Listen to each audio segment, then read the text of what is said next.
Hi students, ഞാൻ Nimmi Nelson, നിങ്ങളുടെ സ്റ്റാറ്റിസ്റ്റിക്സിൻ്റെ ഫാക്കൽറ്റിയാണ്. അപ്പോൾ നമ്മൾ 10ാം ക്ലാസ് കഴിഞ്ഞ് +1 ക്ലാസ്സിലെത്തി. അതിൻ്റെ ക്ലാസ്സസൊക്കെ നടന്നുകൊണ്ടിരിക്കുകയാണ് അല്ലേ. ഇപ്പോൾ കൊമേഴ്സിലെത്തി നിങ്ങൾക്ക് അറിയാം നമുക്ക് എന്തൊക്കെയാണ് കോർ പേപ്പേഴ്സ് വരുന്നത്. അക്കൗണ്ടൻസി ഉണ്ട്, ബിസിനസ് സ്റ്റഡീസ് ഉണ്ട്, എക്കണോമിക്സ് ഉണ്ട്. അതേപോലെ തന്നെ നമുക്ക് 4 ഓപ്ഷൻ പേപ്പേഴ്സാണുള്ളത്. ഏതൊക്കെയാണ്? കമ്പ്യൂട്ടർ ആപ്ലിക്കേഷൻ ഉണ്ട്, മാത്സ് ഉണ്ട്, സ്റ്റാറ്റിസ്റ്റിക്സ് ഉണ്ട്, അതേപോലെ തന്നെ പൊളിറ്റിക്കൽ സയൻസും ഉണ്ട്. സ്റ്റാറ്റിസ്റ്റിക്സിനെ പറ്റി ഡിസ്കസ് ചെയ്യാനാണ് ഞാനിന്ന് വന്നിരിക്കുന്നത്. സോ ഓപ്ഷൻ പേപ്പർ സ്റ്റാറ്റിസ്റ്റിക്സ് എന്ന് പറയുമ്പോൾ നമുക്കത് പുതിയൊരു വിഷയമല്ല. ശരിക്കും പറഞ്ഞാൽ 10ാം ക്ലാസ്സിൽ നമ്മൾ ഓൾറെഡി പഠിച്ചിട്ടുള്ള കാര്യങ്ങൾ തന്നെയാണ് ഈ വർഷം നമുക്ക് പഠിക്കാനുള്ളത്. മീൻ, മീഡിയൻ, ഈ കോൺസെപ്റ്റ് ഒക്കെ നമ്മൾ കഴിഞ്ഞ വർഷം പഠിച്ചിട്ടുള്ള ആൾക്കാർ തന്നെയാണ്. സോ അതിൻ്റെ തന്നെ കുറച്ചൊരു ഹയർ ആയിട്ടുള്ള വെർഷനാണ് +1 നമുക്ക് പഠിക്കാനുള്ളത്. സ്റ്റാറ്റിസ്റ്റിക്സിലേക്ക് വരികയാണെങ്കിൽ നമുക്ക് 10 ചാപ്റ്റേഴ്സാണ് ഈ വർഷം ഉള്ളത്.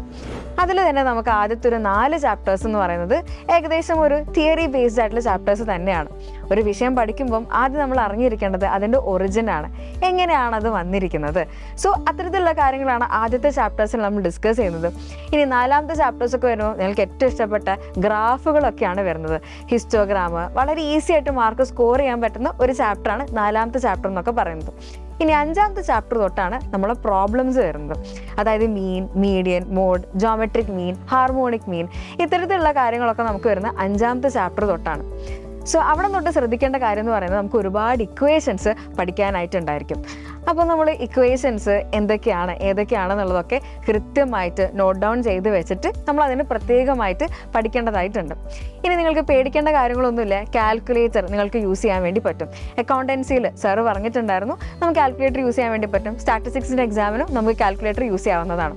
അപ്പോൾ നമ്മൾ +1 10 ചാപ്റ്റേഴ്സ് ആണെങ്കിൽ +2 നമുക്ക് 13ഓളം ചാപ്റ്റേഴ്സ് ആണുള്ളത്. അവിടെ നമുക്ക് കുറേ അധികം പ്രോബ്ലംസ് ആണ് പഠിക്കാനുള്ളത്. സോ +1 നമ്മുടെ ബേസ് കറക്റ്റ് ആക്കിയാൽ മാത്രമേ നമുക്ക് +2 നല്ല രീതിയിൽ സ്കോർ ചെയ്യാൻ വേണ്ടി പറ്റുള്ളൂ. സോ ഈ ബേസ് സ്ട്രോങ് ആക്കാൻ വേണ്ടി നിങ്ങളെ ഹെൽപ്പ് ചെയ്യാനാണ് ജൈലം യുവ കൊമേഴ്സ് ബാച്ച് ഉള്ളത്. സോ ഇതുവരെ അഡ്മിഷൻ എടുക്കാത്ത ആരെങ്കിലും ഉണ്ടെങ്കിൽ നമ്മളെ താഴെ കാണുന്ന നമ്പറിൽ വിളിച്ച് നിങ്ങൾ അഡ്മിഷൻ ഉറപ്പാക്കുക. സോ യുവ കൊമേഴ്സ് +1 ജോയിൻ ചെയ്തിട്ട് നമുക്ക് +1 തന്നെ ബേസൊക്കെ സെറ്റാക്കി അടിപൊളിയായിട്ട് തന്നെ നമുക്ക് സ്റ്റാറ്റിസ്റ്റിക്സ് പഠിച്ചു പോകാം.